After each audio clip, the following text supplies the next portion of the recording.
সন্ত্রাসী সংগঠন ইসকন কি শেখ হাসিনা থেকেও বেশি উগ্র হচ্ছে? কারা ইসকনকে ব্যাকআপ দিচ্ছে?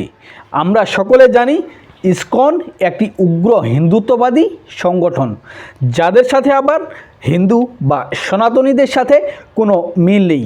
ইসকন চলে নিজস্বভাবে, নিজস্ব আইনকানুন অনুযায়ী, এবং তারা কোনো ধর্ম নয়, বরং আলাদা একটি সংগঠন, যাদের মূল অফিস হচ্ছে আমেরিকায়।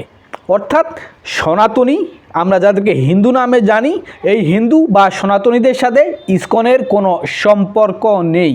ইসকন কোনো ধর্ম নয়, বরং একটি উগ্র সংগঠন, যারা হিন্দুদের নাম ব্যবহার করে, সনাতনীদের নাম ব্যবহার করে, সনাতনীদেরকে আকৃষ্ট করে তাদের সংগঠনে যুক্ত করে এবং তারা তাদের মতবাদ প্রচার করে।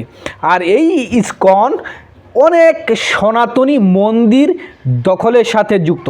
তারা ঠাকুরগাঁয়ে একটা মন্দির দখল করেছিল এবং এই মন্দির দখলকে কেন্দ্র করে সনাতনীদের সাথে ইসকনের ব্যাপক সংঘর্ষ হয়েছিল এবং সনাতনীরা শেষ পর্যন্ত রাস্তা অবরোধ করেছিল। এটা শেখ হাসিনার আমলের কথা। এরকম অসংখ্য ঘটনা ঘটেছে এই ইসকন এবং সনাতনীদের মধ্যে। শুধু সনাতনীদের মন্দির বা জায়গা দখল নয়, ইসকন এমন কোনো কার্যক্রম নেই, অপকর্ম নেই যা তারা করে না।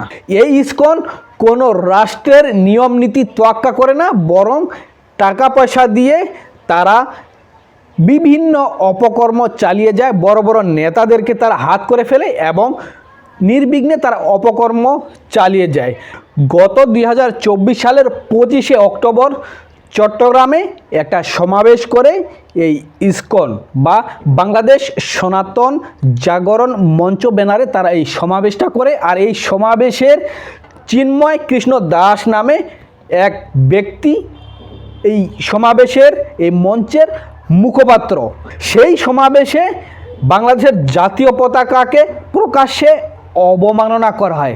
জাতীয় পতাকার উপরে ইসকনের গেরুয়া পতাকা লাগানো হয়, আর জাতীয় পতাকা একবারে নিম্নে, একবারে নিচে, অর্থাৎ জাতীয় পতাকাকে সরাসরি অবমাননা করা হয়, যেটা রাষ্ট্রদ্রোহের শামিল। আর এর ফলে 31 অক্টোবর এই চিন্ময় কৃষ্ণ দাস এবং আরও কিছু ব্যক্তির নামে, যারা এটার আয়োজক, তাদের নামে রাষ্ট্রদ্রোহের মামলা হয়। আর এই মামলা যখন আদালতে গড়ায়, এই আদালত প্রাঙ্গণে 2024 সালের 26শে অক্টোবর চিন্ময় কৃষ্ণ দাসের জামিন নামঞ্জুর করে আদালত। আর সেই আদালত প্রাঙ্গণে প্রকাশ্যে আইনজীবী সাইফুল ইসলাম আলিফকে প্রকাশ্যে কুপিয়ে হত্যা করা হয় হাজার হাজার মানুষের সামনে, প্রকাশ্যে, যেখানে সিসিটিভি ক্যামেরা রয়েছে, হাজার হাজার মানুষ রয়েছে। আদালত প্রাঙ্গণের মধ্যে টেনে হিঁচড়ে সাইফুল ইসলাম আলিফকে প্রকাশ্যে কুপিয়ে হত্যা করে এই ইসকনের উগ্র হিন্দুত্ববাদী নেতারা, যত ইসকনের সদস্য রয়েছে, তারা মূলত তার জামিন হবে কিনা এ উদ্দেশ্যে সেখানে ইসকনের নেতাকর্মীরা, তার সাধারণ সমর্থকরা একত্রিত হয়েছিল। কিন্তু সেখানে এই হত্যাকাণ্ডের ঘটনার পর পুলিশের অভিযোগপত্রে বলা হয়েছে যে চিন্ময় কৃষ্ণ দাসের উস্কানিতেই এবং তার নির্দেশেই এই হত্যাকাণ্ড ঘটে, এবং এটা প্রকাশ্যেই ঘটে, হাজার হাজার মানুষের সামনে ঘটে, এবং কারা কারা এই হত্যাকাণ্ডে সম্পৃক্ত তাদের ভিডিও ফুটেজ পর্যন্ত আছে। আর এই ইসকন এখন আবারও প্রকাশ্যে এসেছে, তারা আবারও নানান কর্মসূচি দিয়ে আবারও তারা লাইমলাইটে আসছে। আর সম্প্রতি এই চিন্ময় কৃষ্ণ দাসের একটা মামলার জামিন হয়েছে, তাকে সেই মামলা থেকে খালাস দেওয়া হয়েছে। আর এদিকে সংস্কৃতি মন্ত্রী অ্যাডভোকেট নিতাই রায়চৌধুরী বলছে যে চিন্ময় কৃষ্ণ দাসের মুক্তির পথ সুগম করতে সব মহলের সাথে আলোচনা করে প্রয়োজনীয় ব্যবস্থা গ্রহণ করা হবে। তাহলে কি ইসকন এখন আওয়ামী লীগের কাঁধে এতদিন ভর করেছিল? এখন যেহেতু ক্ষমতার পালাবদল হয়েছে, এখন কি তাহলে বিএনপির কাঁধে ভর করলো? এই ইসকন কি এখন তাদের সন্ত্রাসী কার্যক্রম চালিয়ে যাবে? বিএনপির নেতাকর্মীদের কাঁধে ভর করে বিএনপি কি এই সন্ত্রাসী গোষ্ঠী ইসকনকে সাপোর্ট দিয়ে বাংলাদেশের সংখ্যাগরিষ্ঠ মানুষদেরকে খেপিয়ে তুলবে, যেভাবে শেখ হাসিনা খেপিয়ে তুলেছিল?